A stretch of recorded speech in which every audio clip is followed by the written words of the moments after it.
cuáles son 2 tipos de preguntas que no debemos de hacer. Muy puntual. Claro. Primer tipo de pregunta. Y que pregunta. yo siento que todos pecamos de eso. O sea, la verdad, Claro, cero total. sentirse culpables. Primera pregunta, preguntas de periodista. Preguntas como si estuviéramos haciendo un documental. Entonces yo llego con el cliente y imagínate que yo vendo, no sé, software de gestión de inventarios. Ok. Y la pregunta que hago es, ¿cómo manejas tus inventarios actualmente? Ya, ok. Y entonces el prospecto me va a empezar a contar cómo maneja los inventarios. Y aquí se los quiero cambiar por el primer tipo de preguntas que sí debemos de hacer. En vez de hacer preguntas de periodista, donde te describen cómo hacen las cosas, haz preguntas de juicio, donde los obligas a que ellos juzguen la situación actual y se acerquen al dolor si efectivamente tienen el dolor. ¿Cómo es Entonces, una pregunta de juicio? En vez de preguntar cómo es el manejo de tus inventarios actualmente, simplemente invítalo a que juzgue. ¿Qué tan cómodo estás con cómo manejas tus inventarios actualmente? Ok. ¿Qué tan cómodo estás con cómo manejas tus inventarios actualmente? Y eso también despierta un poco la emoción. O Totalmente. sea, eso también te ayuda a de saber hecho, estás de que... utilizando una palabra emocional. Exacto. ¿Qué tan cómodo estás? Entonces te va a decir, no, pues me choca o lo que sea y me frustra que esto y me lo otro. Entonces va a usar palabras emocionales para contestarte. Y creo que la otra también puede ser que caes en una trampa en la que los 30 minutos que tienes, el vato se los echó. Describiendo su proceso. Y es como, ¿y qué dices tú después de eso? Pues le empiezas a dar consejos y caes en consultoría gratuita que no debía de suceder. Y entonces empiezas a regalar tu trabajo y entonces ya no queda claro cuáles son los siguientes pasos, no descubriste ningún dolor. Entonces, sí, a mí hay prospectos que de repente empiezan de que, bueno, no sé si conozcas de nuestra empresa. Déjame te explico lo que nosotros hacemos. Y te sacan la presentación de la empresa. Como si ellos te estuvieran vendiendo a ti.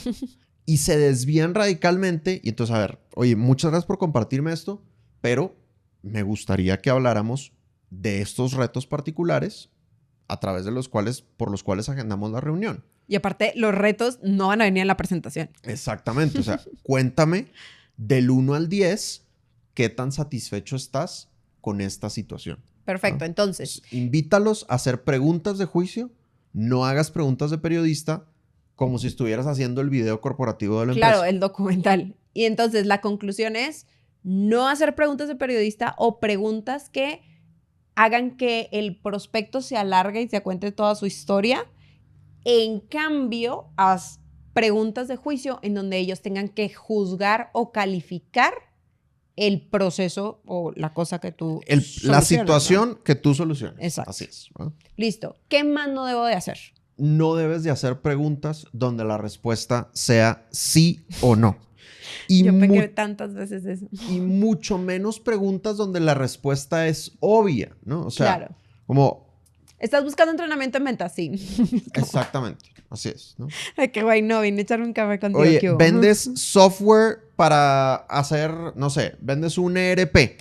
Y la pregunta es, oye, ¿te gustaría un software que haga tu proceso de operaciones más eficiente?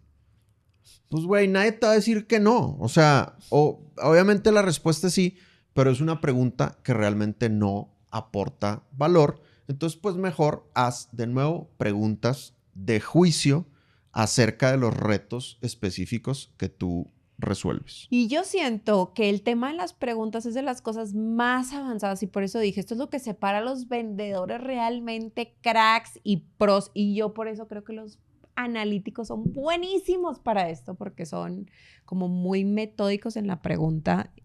Ojo, nada más no hacer preguntas como que no te llevan a esas rutas, pero yo siento que esto también demuestra, o sea, te gana mucho la autoridad frente al prospecto, porque cuando tú haces una muy buena pregunta y el prospecto se detiene y dice, nadie me había preguntado eso, y después lo atas con una justificación de por qué tiene que elegirte a ti, es como, o sea, es una iluminación demasiado fuerte que también te gana el respeto del prospecto y obviamente dice, güey, este vato le roba la piedra. O sea, me encanta hablar con él porque siento que me está haciendo pensar de cosas que ni yo había contemplado dentro del proyecto. Y eso es lo que hace un asesor de confianza. Total.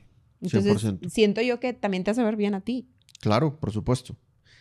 Bueno, entonces ya les conté uno de los tipos de preguntas que hay que hacer, que son preguntas de juicio. Exacto. Quiero pasar al segundo tipo de preguntas que definitivamente hay que hacer, y es la reversión. Entonces, decíamos hace rato que los grandes vendedores responden más de la mitad del tiempo a las objeciones con preguntas. ¿Qué es la reversión? La reversión es contestar una pregunta con otra pregunta.